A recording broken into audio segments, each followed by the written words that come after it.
Well, hey there guys, time for another installment of Countdown to Christmas as I look at Transformers 4, Age of Extinction.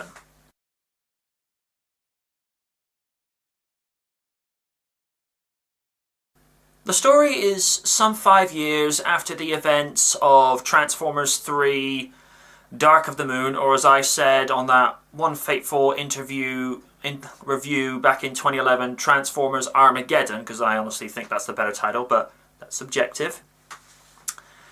And it's basically that the human governments have turned against the Autobots, basically saying, look, you've brought this blood war to our planet, we kind of need you to leave. And Optimus Prime kind of taking exception to that, his army is being picked apart one by one and he goes into hiding just to take some kind of refuge and just, stay as far away from the carnage as possible.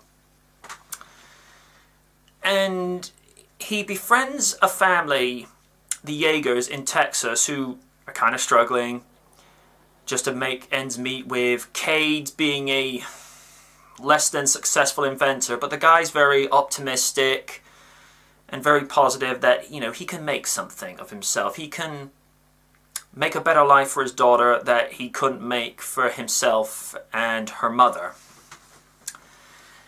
And I like the story that the government has basically found a way to create Transformers, this time by creating finding a rare metal that supposedly wiped out the dinosaurs 65 million years ago at the end of the Cretaceous period and the Mesozoic era, which is the 3 periods in Earth's history that was of the time of the dinosaurs: the Triassic, the Jurassic, and the Cretaceous.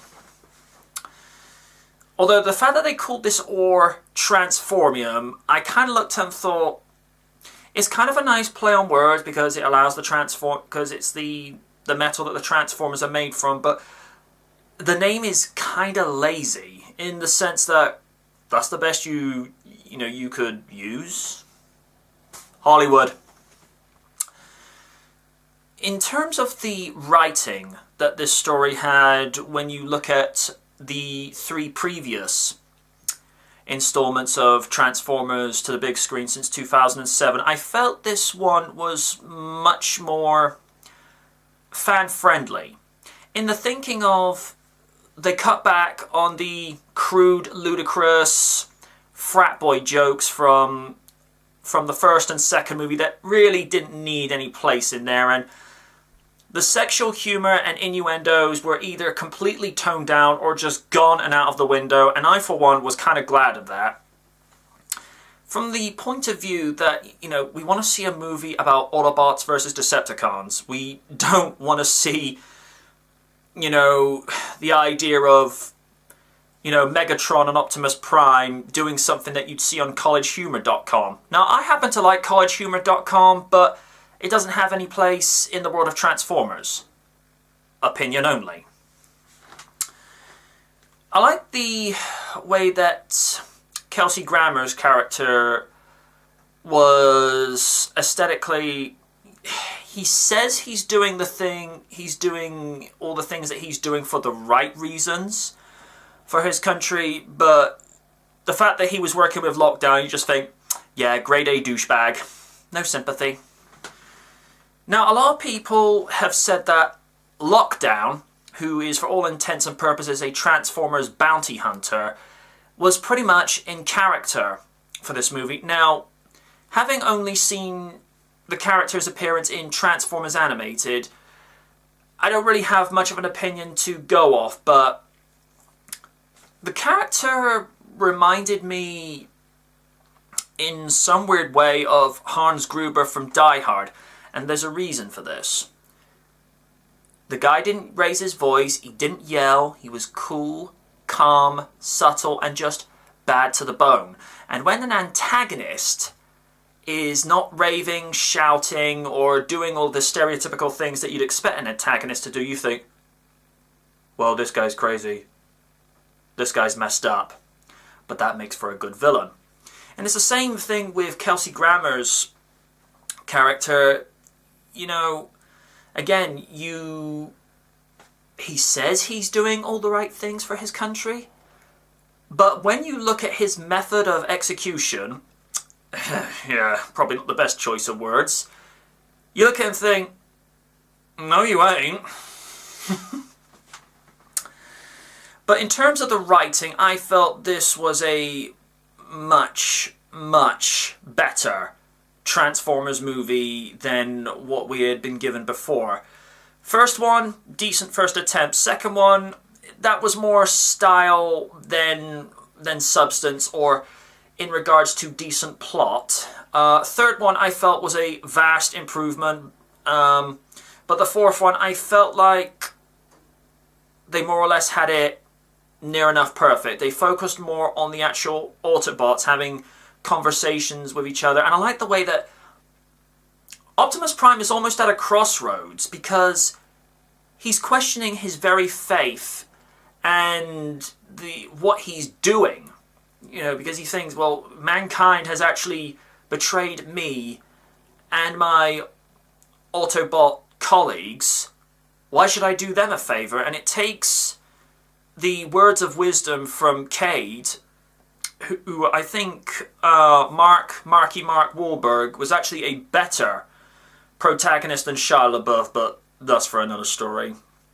Takes his words of wisdom to actually sort of resonate through to Prime to say, just, you know, you have to have faith as a good person, you know, to be able to be the better example, you know, be the better product of good to be able to overcome it. And he kind of regains who he is, in a sense.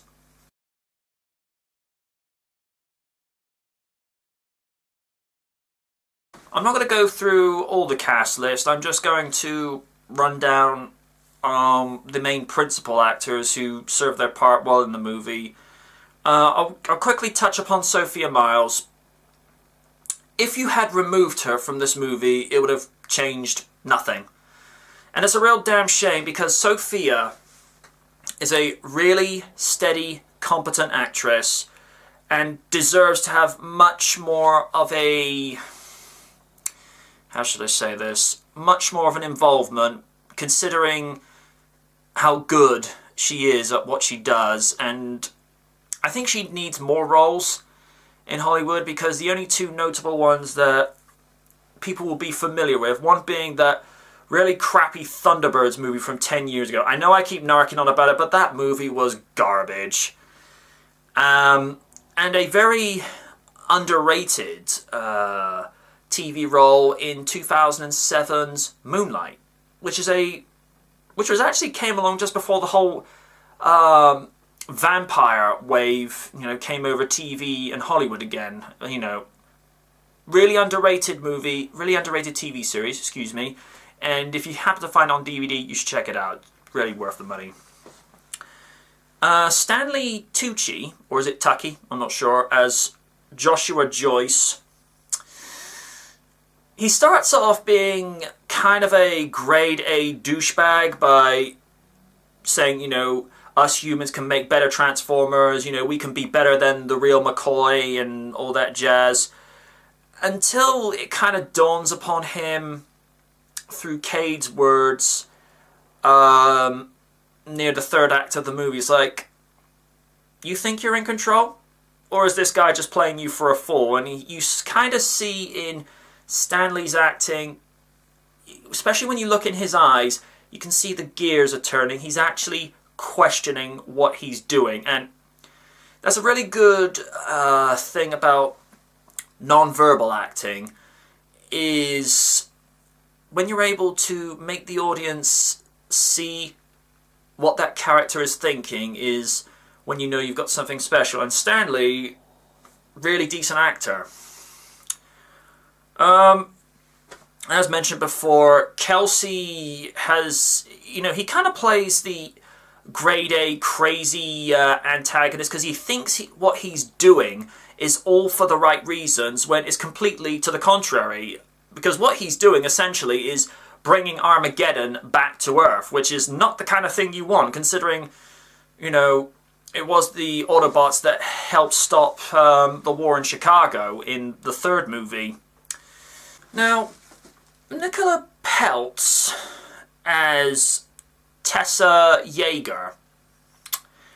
I felt for a female leading protagonist, I felt she was, well, anything was always going to be miles better than Megan Fox. I'm sorry, with the exception of the recent 2014 TMNT movie, Megan is awful. Whereas Nicola, there is a level of competent acting. You actually feel like when she's performing, it's not something that seems too pre-rehearsed or, you know, where somebody just doesn't have an iota of acting credibility whatsoever.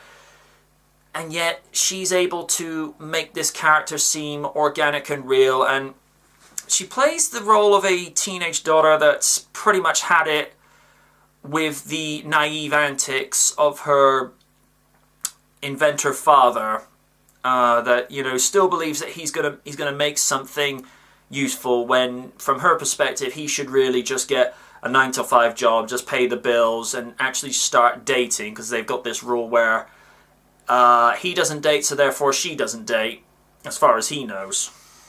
Now, Jack Rayner as Shane Dyson, the I suppose the token Ken Block racer in the movie with his Chevy. I felt his role could have been expanded upon a little bit more. It's not to the effect of that if he had been removed it would have changed the movie at all. I just felt like he wasn't really given enough material to work with as the dependable boyfriend to Tessa. I felt, you know, he was actually a decent character in the movie that was probably a little bit more competent and successful than what Cade was doing as an inventor, but that's just minor details. You know, I talked about in writing how some of the jokes, some of the inappropriate jokes from the first few movies were toned down. I don't really think the jokes that were thrown Shane's way were really appropriate, and, you know, making jokes about that to an Irish character, I was just thinking, really? You know, we're still going there with those kind of jokes, and I'm not going to be repeating them because time and place, you know? So I suppose it just really comes down to the last main character to talk about, which would be Mark Wahlberg's Cade Yeager. I think he, so far, going by previous performances of the Transformer movies on screen, I'd say Marky Mark's performance is on par with Josh Duhamel's and Tyrese Gibson's for competent protagonist acting performances, and he's miles above Shia LaBeouf. I mean, Shia was okay to begin with, but I just got less and less impressed with him as the sequels weared on. So I was kind of glad to see Sam Witwicky's departure.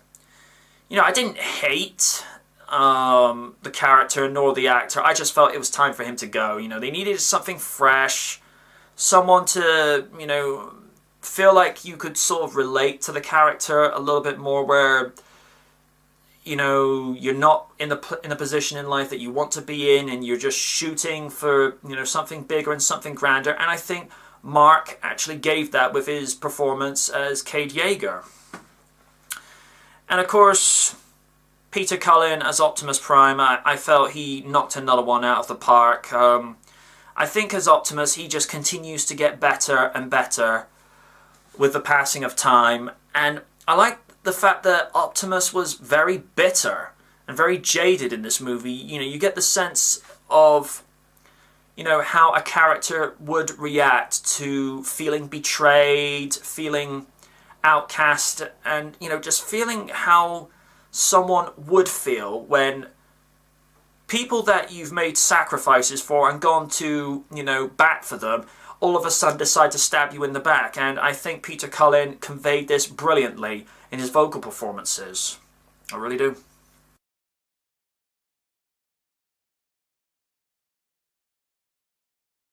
Right, I'm going to touch upon special and visual effects now. I think this is one of the aspects where Transformer movies has never deteriorated over time. I mean, even when you look at the 2007 movie, by today's standards, it's still a visual spectacle to behold. And it's one of the things that Michael Bay has either kept right or has kept improving. The only thing I didn't, although it was impressive with the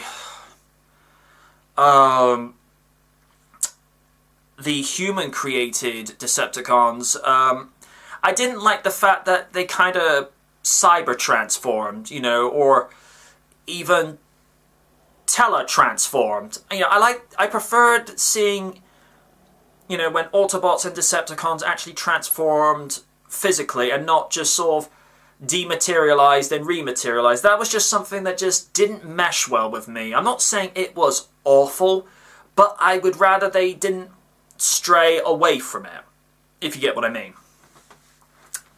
Considering more of this movie actually featured on the Autobots having conversations with each other, I like the fact that there was more time given to them, because that's one of the main reasons that we watch these movies for, and just hearing how they're just kind of fed up with how humanity has treated them in the 5 years since they've had to go into hiding and just look after themselves. And just hearing, how... and just seeing the...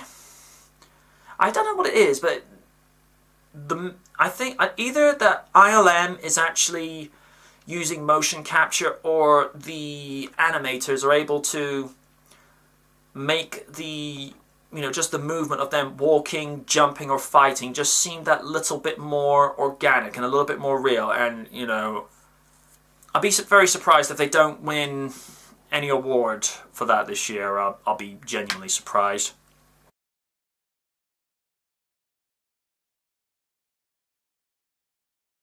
Score's decent. It's another area of the Transformer movie franchise that never deteriorates. I felt the score helped make the movie feel that little bit more dramatic and darker in places where it needed to be. Particularly some of the scenes where the Dinobots came in, I felt that, really helped the tone of the movie as well.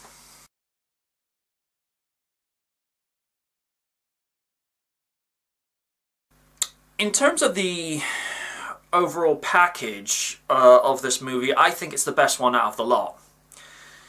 When you look at how the writing was done, it was a much more polished, finished article when compared to, say, Revenge of the Fallen and Dark of the Moon, even though Dark of the Moon was, a huge improvement over Revenge of the Fallen.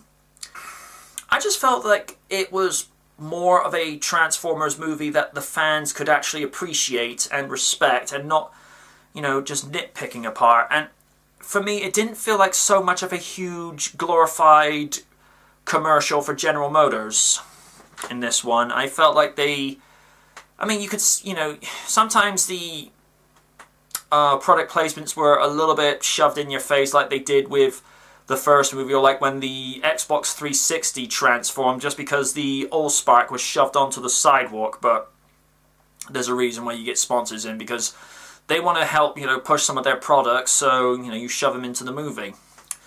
But it didn't feel like so much of a commercial in this one. And like I say, it felt more like a Transformers franchise movie that not necessarily feel like G1 jumping onto the big screen, but it felt like a movie that was more relatable to the Transformers franchise. And again, just my opinion. One of the things I did pick up on was, despite the really long run times, I think this thing went well past the 2.5 hour mark, but it didn't feel like that. And it's in a similar vein when you get the pacing and the flow of the movie to be able to keep moving and never slows down, even when there aren't any action or fight scenes. You get the feeling that it's retaining the audience's attention. It's able to keep them invested and interested in the time that they go into the cinema to, you know, pay for the admission or even buy the DVD and Blu-ray that's out this week in, you know, in all retail stores and online stores. I'd say this is probably going to be the must-have movie on DVD and Blu-ray in terms of blockbuster action sequels.